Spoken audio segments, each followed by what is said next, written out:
Hello everyone. After the great success of Chandrayaan 3, ISRO ने launch कर दिया है आदित्य L1 मिशन। ये आपकी बात चांद पे नहीं, सूरज पे जाएगा। सूरज पे, ये सूरज की सरफेस पे नहीं उतरेगा, परंतु सूरज को ऑब्जर्व करेगा और उससे वहां से जो भी हीट वेव्स, लाइट्स, जो भी उसके पार्टिकल्स जो भी सूरज से आते हैं उनको वो स्टडी करेगा। ये पहला मिशन है इसरो की तरफ से जो सूरज की स्टडी करने के लिए भेजा जा रहा है। ये करीब पृथ्वी से 15 लाख किलोमीटर दूर L1 पॉइंट पे जाएगा। L1 पॉइंट क्या होते हैं? ये लैग्रांज पॉइंट है। ये ऐसे हमारे 5 पॉइंट होते हैं, ये पृथ्वी से L1 पॉइंट सबसे पास पड़ता है। लैग्रांज पॉइंट क्या होते हैं? लैग्रांज पॉइंट वो पॉइंट होते हैं जहां पे दो सेलेस्टियल बॉडी का जो ग्रेविटेशनल फोर्स है वो बैलेंस आउट हो जाता है।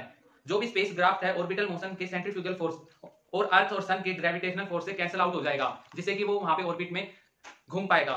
और L1 पॉइंट क्यों चूज किया गया है? क्योंकि L1 पॉइंट से कि सन को डायरेक्ट ऑब्जर्व कर सकता है और L1 पॉइंट ऐसा पॉइंट है जहां से सेम टाइम के ऊपर अर्थ और सन दोनों दिख सकते हैं। जैसा कि आप सभी को पता है L2 पॉइंट के ऊपर क्या है? L2 पॉइंट के ऊपर जेम्स वेब स्पेस टेलीस्कोप है। वहां पे इसलिए पॉइंट करा गया है जेम्स वेब टेलीस्कोप को, क्योंकि वहां पे सन की रोशनी नहीं आती L2 पॉइंट के ऊपर, जिससे कि वहां पे हम यूनिवर्स की लाइट्स ईयर दूर हम लाइट्स को स्टडी कर सके, वहां पे सन की लाइट की इंटरफेरेंस ना हो। इसलिए L2 पॉइंट के ऊपर जेम्स वेब टेलीस्कोप को भेजा गया है। इससे पहले solar and heliosphere observatory, short form में सोहा, नासा और यूरोप स्पेस एजेंसी का mission solar and heliosphere observatory, short में सोहा, नासा और यूरोपियन स्पेस एजेंसी ने सन की स्टडी के लिए L1 पॉइंट के ऊपर भेजा था। अब कुछ बातें सूरज के बारे में जान लेते हैं। सन का डायमीटर पृथ्वी के डायमीटर से 109 टाइम ज्यादा है। वेट की बात की जाए तो 3,33,000 गुना ज्यादा है पृथ्वी के वेट से सूरज का वेट। हम यूं भी मान सकते हैं 1.3 मिलियन अर्थ सूरज के अंदर आ सकती है।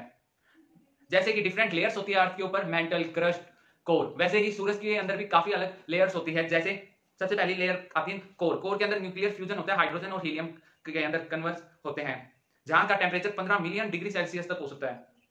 उसके बाद आती है रेडियो एक्टिव जोन। ये करीब सन का 70% रेडियस को ऑक्यूपाई करती है। फिर उसके बाद आते हैं कॉन्वेक्शन जोन। उसके बाद आते हैं सन सरफेस जो फोटोस्फीयर, जहां पे गैस नहीं होती, प्लाज्मा होता है, इसका टेम्परेचर 5500 डिग्री होता है। उसके बाद आता है क्रोमोस्फीयर, जिसका टेम्परेचर 6000 डिग्री से लेकर 20000 डिग्री सेल्सियस तक हो सकता है। और उसके बाद ट्रांजिशन रीजन आता है। उसके बाद कोरोना आता है। कोरोना कोई वायरस नहीं है, ये लेयर है सन की। जो प्लाज्मा होता है वहां पे, वहां का जो टेम्परेचर होता है वो बहुत ज्यादा होता है, 1 मिलियन, मतलब 10 लाख से लेकर 30 लाख डिग्री सेल्सियस तक हो सकता है। सन से सोलर विंड्स चलती है, जिसके अंदर चार्ज पार्टिकल, इलेक्ट्रॉन और प्रोटॉन होते हैं। सन से सोलर विंड चलती है जिसके अंदर चार्ज पार्टिकल, इलेक्ट्रॉन और प्रोटॉन्स होते हैं। इसको हम नॉर्दर्न लाइट भी बोलते हैं, जो अर्थ की इलेक्ट्रोमैग्नेटिक फील्ड से टच होने के बाद अलग अलग लाइट दिखती है, जैसे नॉर्वे, स्वीडन में।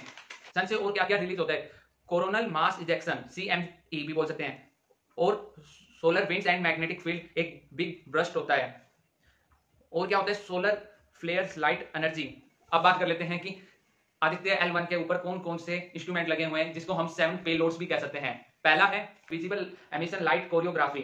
ये स्टडी करेगा कोरोना जो लेयर है उसको। उसके बाद आता है solar ultraviolet imaging telescope, जो जिसको हम शॉर्ट में सूट भी बोल सकते हैं। ये फोटोस्फीयर एंड क्रोमोस्फीयर की स्टडी करेगा। उसके बाद तीसरा इंस्ट्रूमेंट है solar low energy X ray spectrometer. चौथा है high energy L1 orbiting X ray spectrometer, Aditya solar wind particles instrument. और छठा है plasma analyser package for Aditya, जिसको शॉर्ट फॉर्म में पापा भी बोल सकते हैं। ये सोलर विंड की स्टडी करेगा। सातवां है मैग्नेटोमीटर, MAG, जो वहां की मैग्नेटिक फील्ड है उसकी मेजरमेंट करेगा। बात की जाए तो 7 में से 4 इंस्ट्रूमेंट सन की स्टडी करेंगे, बचे हुए 3 इंस्ट्रूमेंट वहां पे अलग अलग मेजरमेंट्स लेंगे।